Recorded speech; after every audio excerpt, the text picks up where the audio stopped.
Good afternoon and welcome to Transportation Providers United special Earth Day edition of Tapping into Transit. Today we are joined by clean energy expert and advocate Mr. Charles Griffith, who has over 20 years of experience working in the sector of clean and renewable energy with a focus on advocating around advocacy as well as a focus on automation and transportation choices. So thank you so very much for joining us today, Mr. Griffith. I know we are excited to hear from you and learn all about your role as the chair of the Michigan Council on Climate Solutions, Transportation and Mobility Working Group. Thank you so very much for joining us today, Charles. Thank you, Nicole. It's really great to be here. So one of the things that that the Council on Climate Solutions is working on is the big, hairy, audacious goal of Governor Whitmer to have Michigan be a carbon neutral footprint state by the year 2050. First question that I have to ask you, from the world of skeptics, is it possible for us to be able to get there by 2050, Charles? Oh, yes. It's technically achievable. It's really boils down to whether we as a people and our political systems have the ability and will to get us there.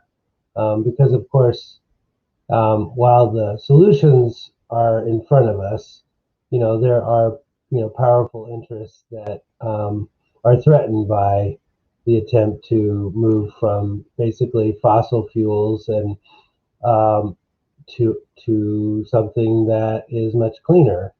And so, it's kind of the traditional winners and losers problem that you have with any big audacious policy goal. But yes, I am hopeful. Not only is it Earth Day this week, but it's also Climate Week. And I might note that this is the first, time in this new administration, the new federal administration, that we're actually celebrating Climate Week. It's the first time in a while, I should say. So that is another reason for hope, is that we have some really strong leaders who've decided to make climate, a front and center issue, and to try to bring everybody else along in that effort as well. Mm, absolutely. So, for those who are unfamiliar with the Michigan Council on Climate Solutions, can you share a little bit about the group and what their mission is for our viewers? Sure. So the Governor Whitmer created her My Healthy Climate Plan, and as part of that, she created this Council on Climate Solutions, and that council, which involves a number of really interesting people from around the state with sort of pretty deep knowledge of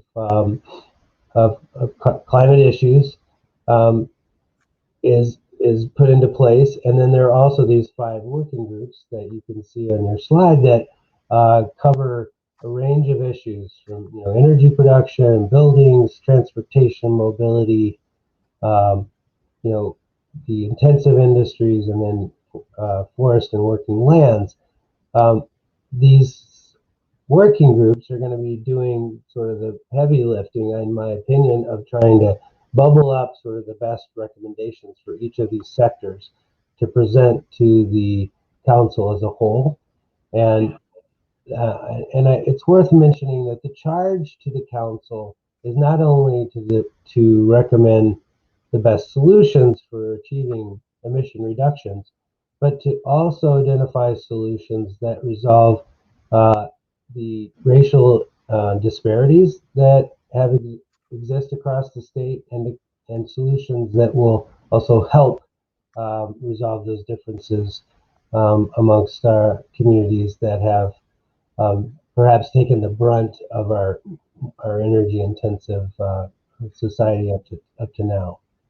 So I think that's really another interesting aspect of this plan that maybe a lot of people don't realize, is that this essentially environmental justice is a key theme of the effort. Absolutely.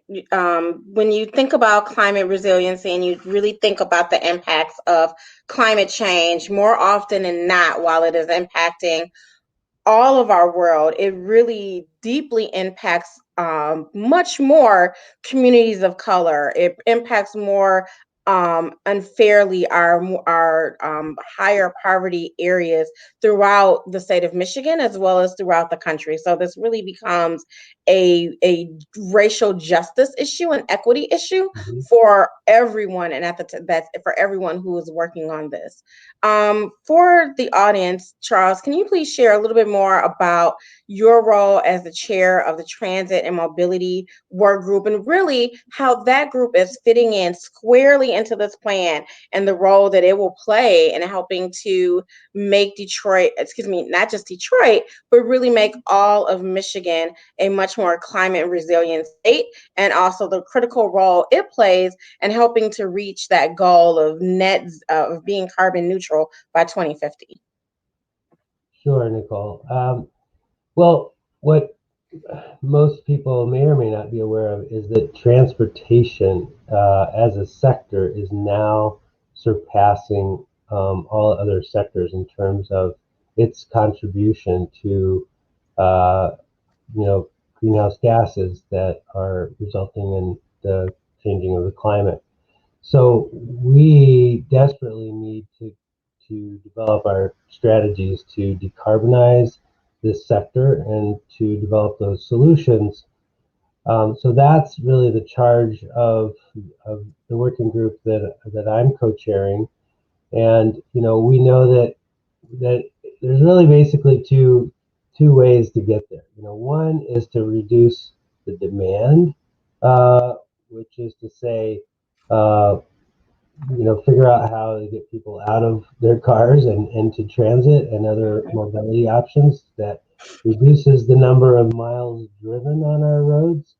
Um, and then on the other side is that because we know we're not going to probably achieve zero, and that, and we need to make sure that the cars and trucks that are still around are increasingly clean and low carbon. And that's probably going to mean that they are increasingly electrified, which we're making great strides on. We're still in the very beginning stages, but we have a lot of commitment now from car makers and truck makers alike to bring on new products, and there's a lot of promise there that we, as I think I said at the top of the hour, that the technologies are there and will be available to help us achieve that goal. Mhm. I think the other critical part of the work that is taking place around the electrification of vehicles is also a piece that I think gets politicized a lot is the impact to economies, right? So many people will say that the efforts that are being taken to reduce our carbon footprint, to look at how we're switching from coal energy to clean energy, and also looking at the impact of EV vehicles is that it will result in drastic cuts to workforces across the country. But in fact, we see that these really are the jobs of the future.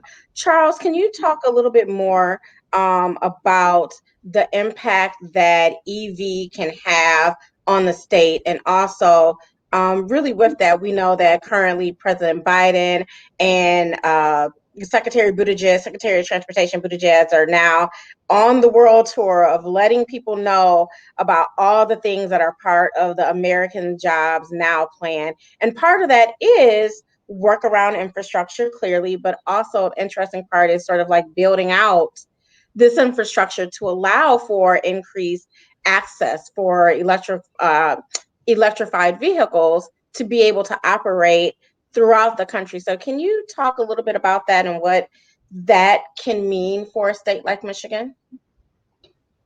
Yeah, there's I kind of look at it two ways. One, it's an incredible opportunity for Michigan to be a leader on bringing on this new revolution of electrified vehicles.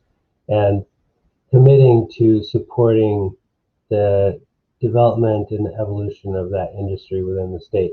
On the flip side, if we aren't leaders, and I can say more about what that means, there's the threat that the industry will increasingly move elsewhere. And so that is a not so great picture for the state. Of course, our policies, to help support this industry have to be well thought out, and then they need to, support the idea of, creating these jobs here, and that they're, good and well-paying jobs. We need to also ensure that the communities that might be impacted by the transition from, our sort of current technologies to the new ones are not left behind, and that we have ways for them to make this transition, and be trained on this new industry of the future, for example. So I think those are all important. I know that the Biden administration and its jobs plan is committing to spend 40% of its budget on helping assist low income and disadvantaged communities in their spending programs. So I think that is another signal that at least the federal government is committed to making sure that the benefits of these transition to clean technologies, including transportation mobility technologies, are done in a way that helps everybody, and brings everybody along. But the state will need to be mindful that its policies are in that vein as well. So to be a little bit more specific, and I know we have just a couple of minutes left, I would love to know, as cities are starting to look to receive CDBG dollars and looking at the different ways in which they can be utilized, what is your hope that that cities across the state would be looking to do in terms of looking at how they are able to utilize federal dollars that they're getting in already to be able to help prepare for a future of EV vehicles operating within their cities, hopefully taking over slowly but surely, especially with companies like General Motors committing to electrifying all of their vehicles by 2050. Yeah, I think now is really the time for cities to plan for how they're going to transition their own fleets to electric, and to also be thinking about the charging infrastructure that's going to be required to support that as well, not only for their own cities' fleet vehicles, but also for all of the other, public and private entities that operate in their cities. So there's a lot for cities to try that they can do to help support this transition to cleaner mobility. And that includes things like electrifying our transit vehicles, our school buses, um, um, and again, supporting other private fleets to do the same. Absolutely. And I'm so glad that you transitioned us to the conversation around mass public transit, because as you alluded to, one half of this equation is really going to be getting Americans to shift to embracing, utilizing and purchasing, and also requiring from their municipalities that they look at replacing aging fleets that operate off of traditional fuel systems, to looking at replacing those fleets with EV vehicles. But that also includes our city buses, that also includes our school system buses and the like. One of the things I would like to ask you is that we know that there is the population that has to use transit. But a big part of helping to reach this carbon neutral goal is also to get more choice riders onto our bus systems. So, what do you think is the secret sauce or the thing that we should be doing as transit advocacy groups across the state to be able to help move people in a post-pandemic world back to looking at mass transit as a viable option for them to be able to navigate their day-to-day lives? Well, yeah, from my experience, and I didn't mention this at the beginning, I served for 10 years on the Ann Arbor Area Transit Authority Board. We did a major transit expansion a few years back that was aimed at just this, I mean, it was aimed at both of the reasons that you were saying that we need to increase transit, but for increasing choice ridership, just making transit more and more convenient, reducing wait times, providing service, at increased hours of the day, including weekends, because some people work weekends too, remember? Mhm. Um, those are all very important for helping get people to give up their cars and jump on the bus, making it easy, convenient, and enjoyable. And I think actually electric transit buses will be a lot more pleasant to drive because they're just so quiet. You don't have any emissions, um, and they're fun and new.